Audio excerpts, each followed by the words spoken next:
Equites cataphractarii, or simply cataphractarii, were the most heavily armored type of cavalry in the Imperial Roman army and late Roman army. The term derives from a Greek word kappa alpha tau alpha phi rho alpha kappa tau omicron sigma cataphractos, meaning covered over or completely covered. Origins: heavily armored cataphract cavalry, usually armed with a long lance, were adopted by the Roman army to counter Parthian troops of this kind on the eastern frontier and similar Sarmatian cavalry on the Danubian frontier, in distinction to both Parthian and Sarmatian cataphracts, who represented a wealthy feudal or tribal elite equipped for war. Roman cataphracts had no social dimension, being composed of professional soldiers like any other troop type of the Roman army. The Romans also used the terms contarii for lance-armed cavalry and clibanarii for heavily armored cavalry. It is uncertain whether these terms were used interchangeably with cataphract, or whether they implied differences of equipment and role, appearance and equipment. Modeled on the cataphracts of Parthia, they were armored from neck to toe by a variety of armor types, probably including scale armor, mail and laminar armor.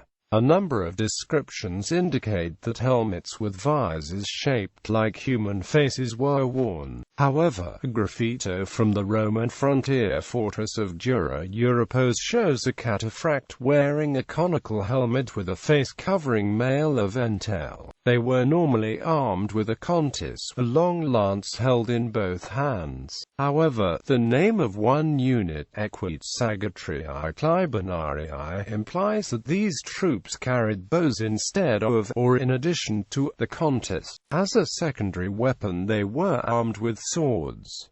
In some cases, the horses were covered in scale armor also. Two iron and copper alloy scale horse armors, usually called trappers or bards, still attached to fabric backings, were discovered in a 3rd century context at Dura Europos. One of the best descriptions of these cavalry to survive was made by the late Roman historian Ammianus Marcellinus. Among these were scattered cavalry with cuirasses, whom they call clibanarii, masked, protected by coverings of iron breastplates, and girdled with belts of iron, so that you would fancy them statues polished by the hand of Praxiteles, rather than men, and the light circular plates of iron which surrounded their bodies, and covered all the limbs, were so well fitted to all the motions, that in whatever direction they had occasion to move, the joints of their iron clothing adapted themselves equally to any position. Ammianus.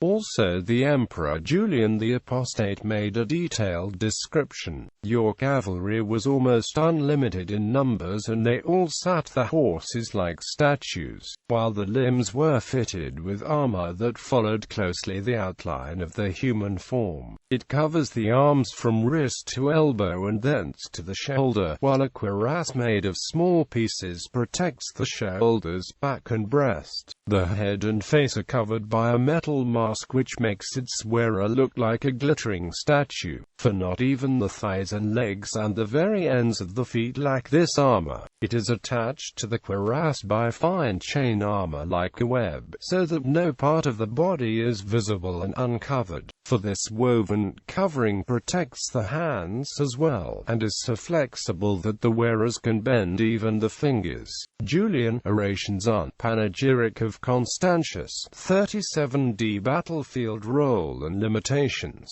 Heavily armored, are often mounted on armored horses and wielding a lance so long it normally required both hands. The cataphractarii were specialized for shock action.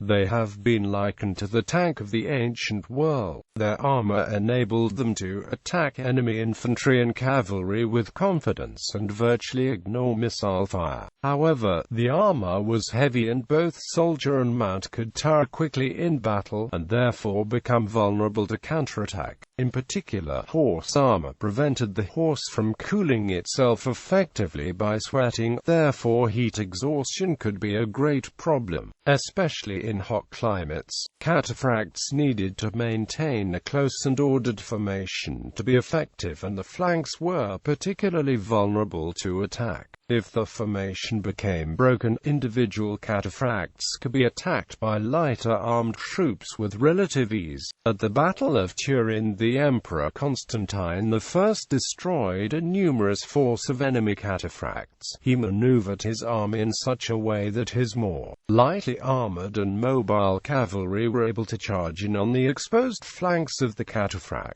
Constantine's cavalry were equipped with iron-tipped clubs, ideal weapons for dealing with heavily armored foes. Development. It was apparently from the time of the Emperor Trajan that the first regular formations of Roman cataphractarii appear in the record. These were all in the auxiliary, not the legionary corps. The earliest known units of Equites cataphractarii, both recorded in the early 2nd century, are the auxiliary cavalry regiments. Aelari Gallorum Panoniorum cataphractaria, stationed in Moesia Inferior, and the Aelari Ulpia Contariorum, stationed in neighboring Pannonia Inferior. The deployment of these on the Danube front, rather than in the east, implies that initially the cataphractarii were aimed at countering the Sarmatian, rather than the Parthian threat. Cataphractarii regiments apparently remained few in number in the army of the Principate. They became more numerous in the late Roman army, especially in the east. However, it should be noted that a number of the eastern units have Gaulish names, indicating the western origins.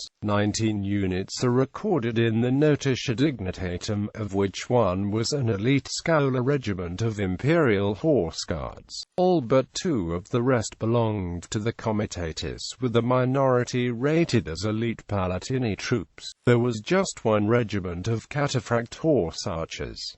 Assuming 500 effectives in Comitatus units, 250 for Limitanae, Eastern Army units with Gaulish Western names. Citations. Bibliography. Primary sources: Ammianus Marcellinus's works in English at the Tertullian Project with introduction on the manuscripts. Julian the Apostate Orations 1. Panegyric to Constantius in English at the Tertullian Project with introduction on the manuscripts. Secondary sources: Bishop M.C. and Coulston, J.C. Roman Military Equipment, Shire Publications, Aylesbury. Connolly, P. Greece and Rome at War. MacDonald Phoebus, London. ISBN 1-85367-303-X. Elton, Hugh. Warfare in Rome and Europe, AD 350–425. Oxford University Press. ISBN 978-0-198-15241-5. O'Dell, Charles Matson. Constantine and the Christian Empire. New York, Routledge, 2004. Hardcover, ISBN 0-415-17485-6. Paperback, ISBN 0-415-38655-1. Sidnall, P. Warhorse, Cavalry in Ancient Warfare, Continuum, London.